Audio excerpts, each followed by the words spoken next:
तो देखिए यहाँ पे ऑर्गन 0.93% है। उसके बाद कार्बन। दोस्तों welcome back to my channel education सब। और आज हम लोग बात करेंगे चैप्टर 4 जिसका नाम है वायु। तो हम लोग क्लास 7 का 3 चैप्टर पढ़ लिए हैं, आज चौथी चैप्टर से स्टार्ट करेंगे। तो वायु के बारे में जानते हैं। कहते हैं कि हमारी पृथ्वी के चारों ओर वायु की घनी चादर से घिरी हुई है। हमारी पृथ्वी जो है चारों ओर से क्या है, वायु से घिरा हुआ है। और जो वायु से घिरा हुआ है इसी को हम लोग क्या कहते हैं, वायुमंडल कहते हैं। याद रखेंगे। कहते हैं कि पृथ्वी पर सभी जीव जीवित रहने के लिए वायुमंडल पर निर्भर करते हैं, क्योंकि यहाँ पे ही सारा वायु है। कहते हैं कि यह जो है हमें सांस लेने के लिए वायु प्रदान करता है। सूर्य की किरणों के हानिकारक प्रभाव से हमारी रक्षा करता है। कौन करता है? तो हमारे पृथ्वी में जो फैला हुआ वायुमंडल है ये क्या करता है हमारा, तो सूर्य से जो है आने वाली हानिकारक किरणों से हमारी रक्षा करता है और हमें क्या करता है, सांस लेने के लिए वायु प्रदान करता है। तो ये लाइन याद रखिएगा, सीटेट एस्टेट और बीपीएससी के पर्पज से काफी अच्छा है। कहता है कि यदि सुरक्षा की यह चादर ना हो तो हम दिन के समय सूर्य की गर्मी से तप्त होकर जल सकते हैं और रात के समय ठंड से जम सकते हैं। यानी कि आप बात समझ गए होंगे, अगर हमारे वायुमंडल नहीं होगा हमारे पास तो क्या होगा, तो जो सूर्य से आने वाली पैरावैग्निक किरणें हैं उससे हमारा स्किन जो है खराब हो जाएगा, हम जल सकते हैं। और वायुमंडल ही है जो हमारे चारों ओर के वायु को रखे रहता है पकड़ के। और क्या होता है कि हमें जो है रात के समय ज्यादा ठंडा होने से और दिन के समय ज्यादा गर्म होने से जो है बचाता है। अब देखिए आगे चलते हैं। यह वह वायु राशि है जिससे पृथ्वी के तापमान को रहने योग्य बनाया है।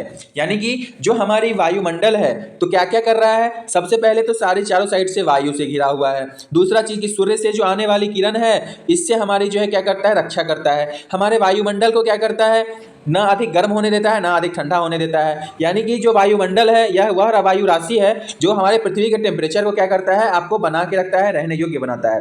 तो चलिए अब हम लोग वायुमंडल का संगठन करते हैं। इससे पहले हमारे पास यहाँ पे देता है कि क्या आप जानते हैं, तो कहता है कि कार्बन डाइऑक्साइड वायुमंडल में फैलकर पृथ्वी से विकिरित ऊष्मा को पृथ्वी पर रोककर ग्रीन हाउस प्रभाव जो है पैदा करता है। इसीलिए इसे जो ग्रीन हाउस गैस भी कहते हैं। और इसके अभाव में धरती इतनी ठंडी हो जाती है कि इस पर रहना असंभव हो जाता है। देखिए जो कार्बन डाइऑक्साइड गैस है, ठीक है, जो ये क्या करता है, जितनी भी हमारे पृथ्वी से एनर्जी निकलती है, जितना भी हमारे यहाँ से हीट निकलता है, ठीक है, ऊर्जा निकलता है, इसको कार्बन डाइऑक्साइड क्या करता है, एब्जॉर्ब करता है, सूखता है और वायुमंडल में जो है क्या करता है, इस गर्मी को बरकरार रखता है। ठीक है, तो इसीलिए कहते हैं कि इसको जो है ग्रीन हाउस गैस कहते हैं। क्यों कहते हैं, तो पृथ्वी से विकिरित जितनी भी ऊष्मा है इसको रोकती है। ठीक है, अब देखिए कहते हैं कि अगर कार्बन डाइऑक्साइड नहीं रहे हमारे वायुमंडल में, मान लेते हैं कि अगर ये वाला पार्ट हमारे वायुमंडल में नहीं रहेगा तो क्या होगा, तो हमारी धरती जो है ठंडी हो जाएगी, क्योंकि जो हमारा हीट निकलेगा उसको एब्जॉर्ब नहीं करेगा।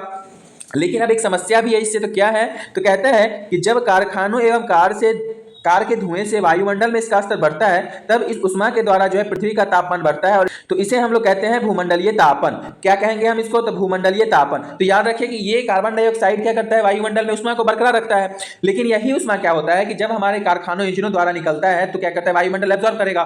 तो जब कार्बन डाइऑक्साइड एब्जॉर्ब करेगा तो वो देगा गर्मी कहाँ, तो हमारे पृथ्वी पे दे रहा है, तो हमारे पृथ्वी पे फिर से वापस करेगा। और जैसे पृथ्वी पे वापस करेगा तो क्या होगा, हमारा टेम्परेचर बढ़ेगा। तो आप एक चीज अनुभव करते होंगे, कहते हैं ना कि शहर में जो है गर्मी ज्यादा लगता है, ठीक है, गांव की अपेक्षा। तो क्यों लगता है, तो गांव में जो है उतना ज्यादा कल कारखाना नहीं है, कार नहीं है, प्रदूषण नहीं है, जिससे कारण क्या होता है कि कार्बन डाइऑक्साइड गैस जो है हमारा हीट को एब्जॉर्ब नहीं करता है, नहीं सोखता है और सोख के हमारे वायुमंडल में नहीं देता है। लेकिन क्या करता है, शहर समय जाइएगा तो वहां क्या होगा कि वहां पर इतना ज्यादा गर्मी निकलता है, इतना ज्यादा धुआं होता है, तो क्या होता है, वायुमंडल के स्तर में जो है कार्बन डाइऑक्साइड गैस बढ़ने लगता है। ठीक है, अब चूंकि पूरा पृथ्वी की समस्या हो गई है कि पूरे पृथ्वी पे ही जो है कार्बन डाइऑक्साइड का मात्रा बढ़ रहा है, तो स्वाभाविक है हर जगह गर्मी लगेगा ही। लेकिन चलते हैं इससे आगे, कहता है क्या, तापमान में वृद्धि के कारण ही पृथ्वी के सबसे ठंडे प्रदेश में जमी हुई बर्फ जो है पिघलती है। यानी कि जब टेम्परेचर बढ़ेगा तो पूरे दुनिया का बढ़ रहा है, तो क्या हुआ, जहां बर्फ जमा हुआ है वहां से पिघल रहा है। कहते हैं कि जब बर्फ पिघलेगा क्या होगा, तो समुद्र के जलस्तर में वृद्धि होगी, स्वाभाविक है पानी बढ़ेगा।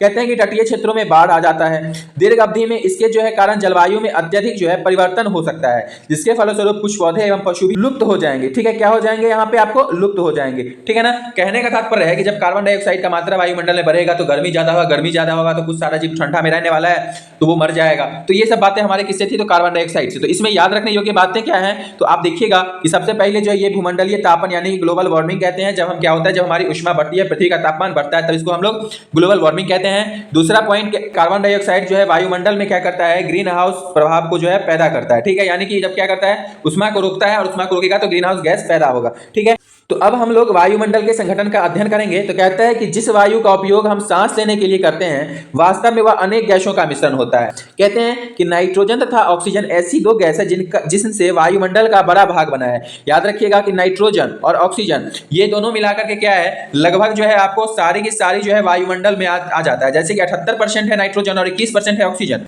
तो अब जब इसको मिलाइएगा तो आपको कितना हो जाएगा, 99% जो है आपको यही दोनों चीज आ जाएगा। ठीक है, 99% आ जाएगा क्या आपको, तो ऑक्सीजन और नाइट्रोजन। कहते हैं कि carbon dioxide, helium, ozone, organ एवं हाइड्रोजन कम मात्रा में पाई जाती है। तो देखिए यहाँ पे ऑर्गन 0.93% है, उसके बाद कार्बन डाइऑक्साइड 0.3% है और बाकी सभी जो है 0.04 में। आप सोचिए कि कार्बन डाइऑक्साइड 0.03% अब तो ये हाल है, अगर बढ़ेगा तो और क्या होगा। कहते हैं इन गैसों के अलावा धूल कण के छोटे छोटे कण भी हवा में जो है आपको मौजूद रहते हैं। ठीक है, यानी क्या है कि आपको धूल कण भी दिख जाएगा। अगर आपको नहीं दिख रहा होगा तो आप देख लीजिएगा क्या कि जब सुबह में आपके बेड पे सूर्य का लाइट आएगा तो बेड पे ना आप ऐसे करके हाथ रखिएगा तो देखिएगा कि बहुत सारा जो है धूल उड़ता रहेगा। तो उसी टाइप का जो है धूल कण जो है हवा में रहता है।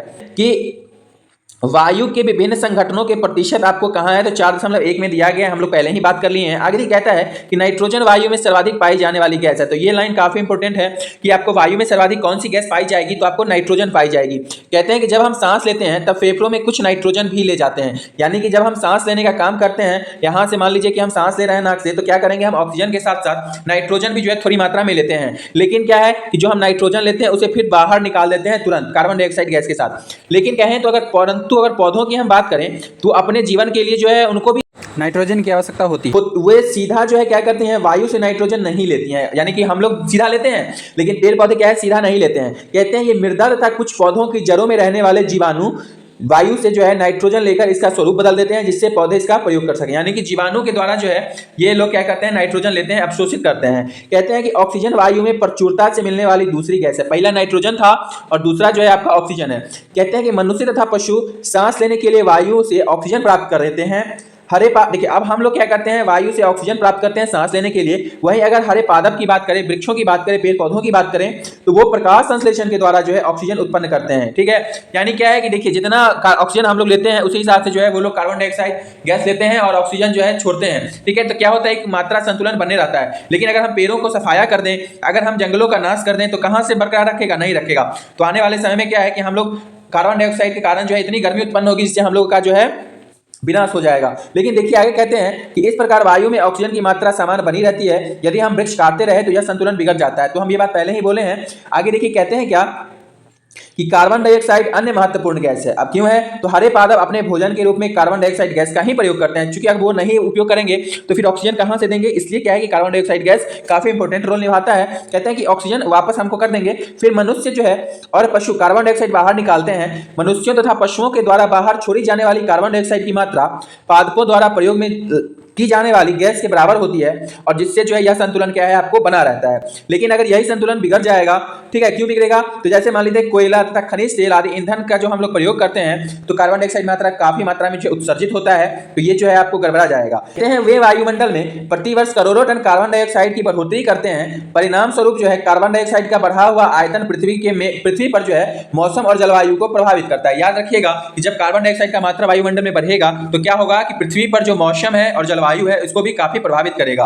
अब देखिए यहाँ पे जो है एक पॉइंट है कि क्या आप जानते हैं, तो क्या जानना है, तो देखिए कहता है कि जब वायु गर्म होती है तो फैलती है और हल्की होकर जो है ऊपर उठ जाती है। यानी कि मान लेते हैं ये हमारा पृथ्वी है और वायु है यहाँ पे, ठीक है, तो वायु जब गर्म होगा तो क्या होगा, ये धीरे धीरे ऊपर उठेगा। कहते हैं कि ठंडी वायु सघन और भारी होती है, इसलिए नीचे रहने की जो है प्रवृत्ति होती है। यानी कि ठंडी वायु जो है ये क्या होगा, आपको नीचे आएगा, क्या है कि सघन है, मतलब क्या है, काफी ज्यादा मिला हुआ है और भारी है।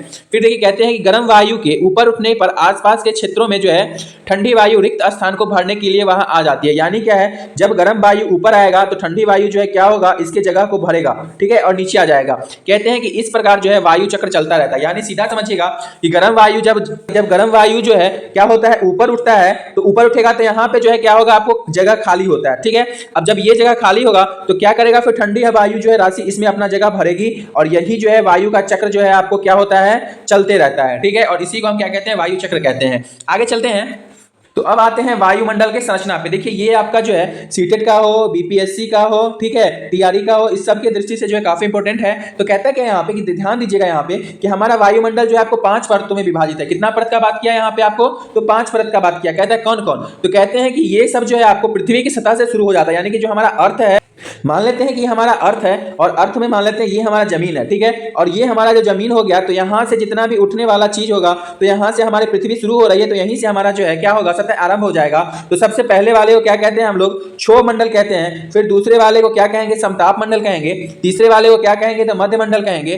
और फिर इसके बाद चौथे वाले को हम लोग बाह्य मंडल कहते हैं और पांचवें वाले को हम लोग बहिर्मंडल कहते हैं। याद रखिएगा कितना मंडल? 5 मंडल। क्षोभ मंडल, समताप मंडल, मध्य मंडल, बाह्य मंडल और बहिर्मंडल। तो आइए इस फोटो को देखिए और समझिए।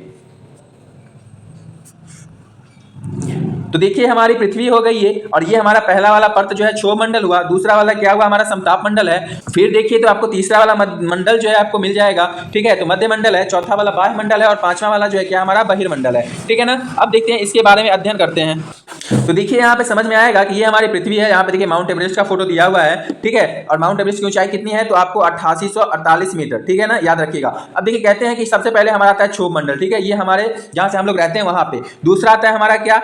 आपका समताप मंडल, ठीक है, क्या आता है? समताप मंडल। इसके बाद आता है आपका मध्य मंडल, ये वाला पोर्शन, ये हमारा क्या है? समताप मंडल है। इसके बाद आते हैं हम लोग बाह्य मंडल पे और बाह्य मंडल के बाद लास्ट वाला है हमारा क्या? तो बहिर्मंडल, ठीक है। अब इसको हम एक एक करके पढ़ेंगे यहाँ पे। देखिए यहाँ पे हम शुरू करते हैं सबसे पहले क्षोभ मंडल से। तो कहता है यह वायुमंडल की सबसे महत्वपूर्ण परत है और इसकी जो औसत ऊंचाई है 13 किलोमीटर है। और क्या है कि हम इसी में मंडल में जो है मौजूद वायु में सांस लेते हैं, ठीक है, यानी कि हम लोग क्षोभ मंडल में जो वायु मौजूद है इसी से हम लोग क्या करते हैं? सांस लेते हैं। और जो मौसम संबंधी जितनी भी घटनाएं हैं, जैसे कि वर्षा हो, कोहरा हो, ओलावर्षण है, तो सारा कहाँ आएगा? आपको क्षोभ मंडल में आएगा, ठीक है ना, समझ में आ रहा है बात। तो ये हमारे लिए काफी इंपॉर्टेंट हो जाता है क्या कि जो हम अगर बात करेंगे मौसम की सभी घटनाओं का, या जो हम बात करेंगे वायु में मौजूद हम जो सांस लेते हैं, तो किस मंडल में? तो क्षोभ मंडल में। और इसकी ऊंचाई कितनी है? तो आपको 13 किलोमीटर तक है, ठीक है, जो आपका क्या बताता है एनसीईआरटी, 13 किलोमीटर तक है और मौसम संबंधित सारी घटना यही होता है। तो ये सीटेट में जो है क्वेश्चन काफी बार पूछा है पहले भी, तो ये आपका काफी इंपॉर्टेंट है। फिर आते हैं हम लोग समताप पे।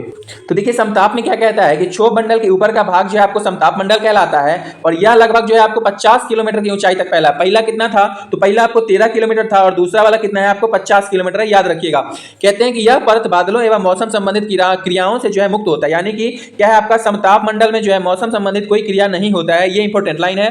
कहते हैं कि इसके फलस्वरूप जो है यहाँ क्या है कि अब कोई संबंधी मौसम घटना नहीं होगा, तो ये हवाई जहाज उड़ाने के लिए जो आदर्श होता है। याद रखिएगा कि मौसम संबंधित घटना कहाँ नहीं होगा? समताप मंडल में। हवाई जहाज उड़ाने के लिए कौन सा जो है मंडल हमारा सही है? तो समताप मंडल सही है, ठीक है। इसकी ऊंचाई कितनी है? तो आपको 50 किलोमीटर है।